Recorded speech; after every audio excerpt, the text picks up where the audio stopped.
Hello guys, welcome to my channel. ഇന്ന് നമ്മൾ ഒരു ചെറിയൊരു പടം കണ്ടു, ഷീപ്പ് ഡിറ്റക്റ്റീവ്സ്. നമ്മുടെ ഹ്യൂ ജാക്ക്മാൻ ആണ് മെയിൻ ക്യാരക്ടറായിട്ട് ഇതിൽ വന്നിട്ടുള്ളത്. ഇപ്പൊരാളെ സറൗണ്ട് ചെയ്താണ് ഫുൾ മൂവി പോകുന്നതെന്ന് തന്നെ പറയാം.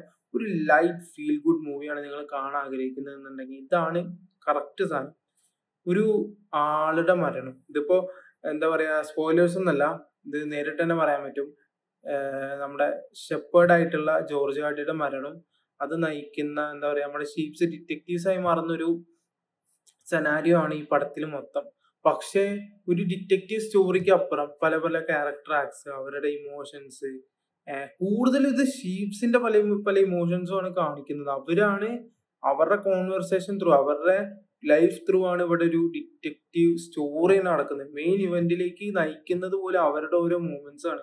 അവിടെ തന്നെ പല പല സ്റ്റോറീസ്, ഒരു ഡെത്ത് എത്രമാത്രം പലരും കൺസീവ് ചെയ്യുന്ന വിധം, ഡെത്തിനെ ആരെല്ലാം എങ്ങനെയൊക്കെ നോക്കി കാണുന്നു, മെമ്മറീസിന്റെ ഒരു വില, അതേപോലെ ഒറ്റപ്പെടലിന്, അങ്ങനെ കുറെ ഒറ്റപ്പെടലിന്റെ വേദന, അങ്ങനെ കുറെ സംഭവങ്ങൾ പറയുന്നുണ്ട്. അതൊക്കെ ഒരു വളരെ ലൈറ്റ് ഹാർട്ടഡ് ആയിട്ട്, എന്നാൽ അത് കൊള്ളേണ്ട അടുത്ത് കൊള്ളണം എന്നുള്ള രീതിയിൽ തന്നെ അവർ പറഞ്ഞു വെക്കുന്നുണ്ട്.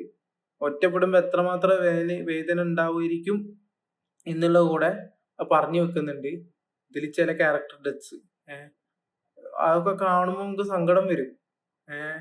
അങ്ങനത്തെ ഒരു അവസ്ഥയ്ക്കൊക്കെ ഈ പടം നമ്മൾ എത്തിക്കുന്നുണ്ട്. ഒരു വെറും ഷീറ്റ്സിന്റെ കഥയെന്ന് ആലോചിക്കുമ്പോഴാണ് ഇതിന്റെ ഒരു ആഴം കൂടുന്നത്. ആൻഡ് ഒരു സ്മോൾ ടൗണിൽ നടക്കുന്ന കുറച്ച് പരിപാടികൾ, ഇപ്പൊ അങ്ങനത്തെ ഒക്കെ സ്റ്റോറി ഇഷ്ടപ്പെടുന്നവരൊക്കെ എന്തായാലും കാണണം.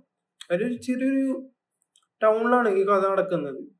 ഒരു ചെറിയൊരു ഇതിൽ തുടങ്ങിയിട്ട് എന്നാ അതേപോലെ അവസാനിപ്പിക്കും. അതിന്റെ ഇടയിൽ നടക്കുന്ന കുറച്ച് ഗ്രാൻഡ് പരിപാടികൾ, ആ ഒരു വില്ലേജിൽ നടക്കുന്ന കുറച്ച് ഗ്രാൻഡ് പരിപാടികൾ, അവിടെ എന്തൊക്കെ നടക്കുന്നു, എന്തൊക്കെയാണ് ഷീപ്സിന്റെ ഇൻവോൾവ്മെന്റ്, എന്തൊക്കെയാണ് ഇനി ഇവര് ഡിറ്റക്റ്റീവ്സ് ആയിട്ട് കണ്ടുപിടിക്കാൻ പോകുന്നത്. ഇയാളാണെങ്കിൽ ഹ്യൂ ജാക്ക്മാന്റെ ക്യാരക്ടർ ജോർജ് ഹാർഡി എപ്പോഴും ഇവറ്റകൾക്ക് ഈ ഇത് വായിച്ചു കൊടുക്കും, ക്രൈം സ്റ്റോറീസും ഡിറ്റക്റ്റീവ് സ്റ്റോറീസ് ഒക്കെ വായിച്ചു കൊടുക്കും. അങ്ങനെ ഇവര് ഡെവലപ്പായി, ഇവർക്കും അങ്ങനത്തെ ഒക്കെ ഒരു സംഭവം. പിന്നെ ഇവര് പുറത്തെത്തുമ്പോ അങ്ങനെ ഇവരുടെ കാഴ്ചപ്പാട് ഫുള്ള് മാറുക. ദൈവത്തിനൊക്കെ ഇവര് കളിയാക്കി പറയുന്ന കുറച്ച് സംഭവങ്ങളൊക്കെ ഉണ്ട്. അതൊക്കെ അടിപൊളിയാണ്.